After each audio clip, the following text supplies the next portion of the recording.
Mabuti naman nadalaw niyo ako. Kay gagwapo at kay gaganda niyo pa rin. Parang kailan lang mga pasaway kayo at laging laman ng kalsada. Oh, kumusta na kayo? Kayo po, Tito Ivan, kamusta po kayo? Ang tagal po namin kayong hindi nakita. Kala nga po namin nasa ibang bansa na kayo eh. Ay nako, noong magdesisyon akong magretiro, sabi ko, dito na lang sa Pinas. Simpleng buhay at tahimik. Pero, di ba apat kayo? Ba't parang kulang na isa? Oh, si Russell. Ba't wala si Russell?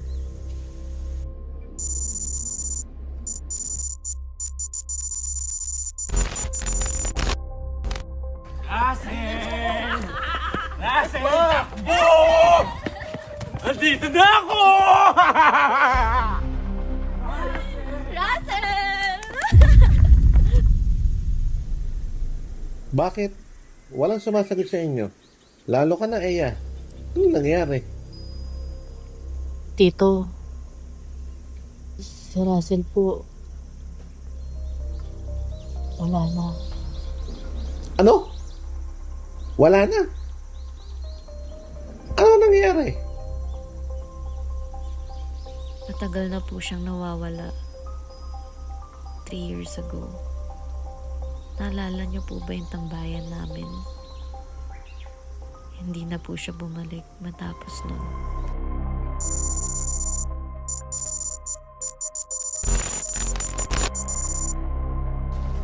Diba meron sa inyo ni Eya? Wala kami ni Eya. Tsaka, ayoko sa'yo. Ayoko rin kayo maging kaibigan at wala kayong plan sa buhay. Mas lalong ayoko sa'yo.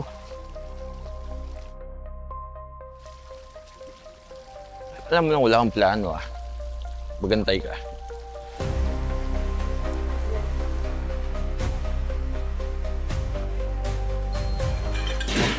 Oh, nako. May lumagabog sa kusina ko. Malamang mga pusang galayon. Iwan ko muna kayo sandali, ha? Titingnan ko lang, ha?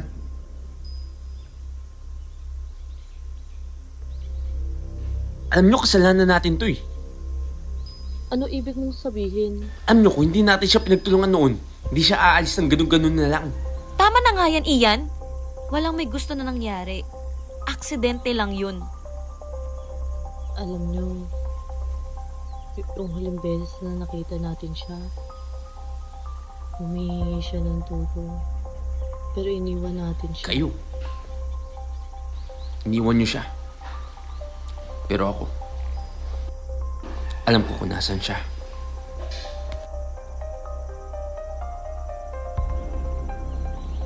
Anong iniwan? Sinong iniwan?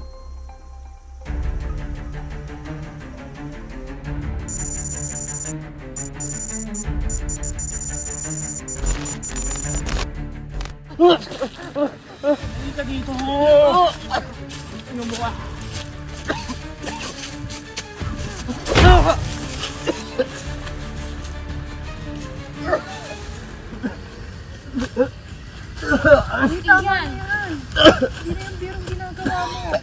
Alam nyo, kung ayaw nyo tumulong, umuwi na lang kayo. Ako nang bahala dito. Dito.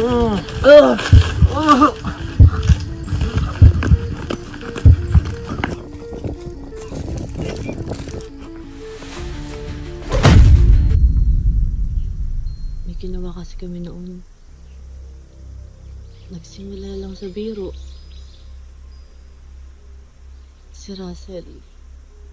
Si Russell.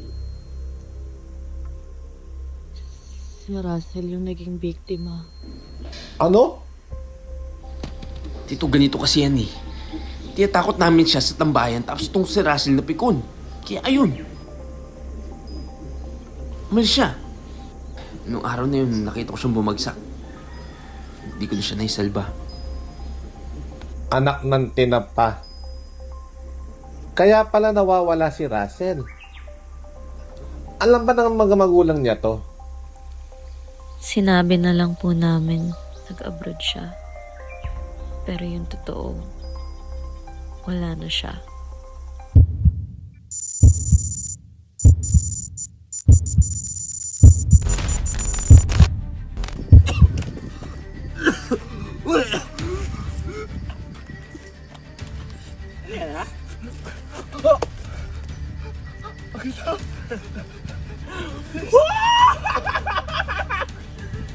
Kaya mo?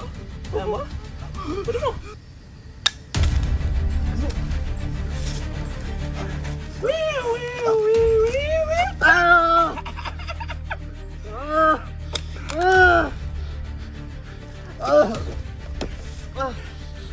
Wala ka nang kasama dito. Tayong dalawa na lang dito.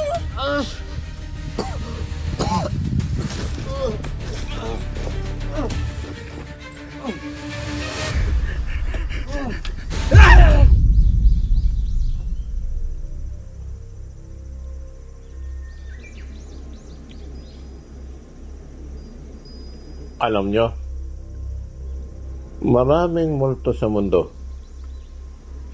Pero ang pinakamabigat dalhin na multo, yung multo ng konsensya.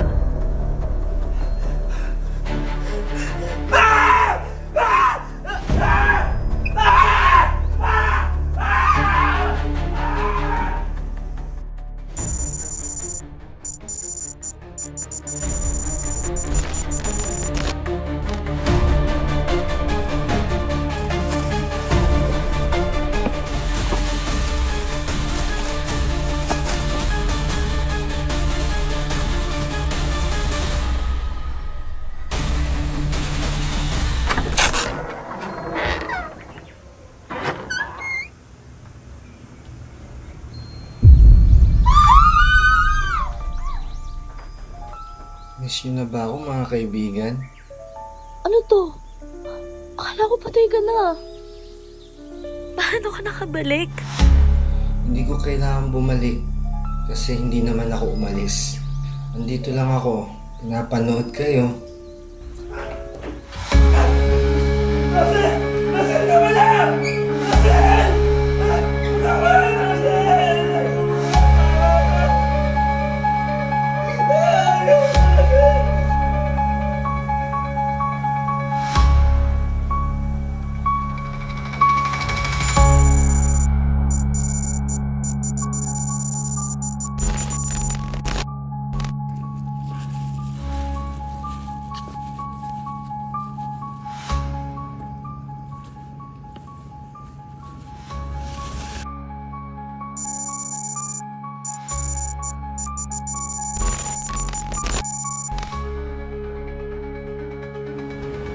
Alam mo, Eya, mahirap na talagang ibalik yung nakaraan. Ang mahalaga, yung pagtanggap sa kamalian at pagkaroon ng hangaring magbago.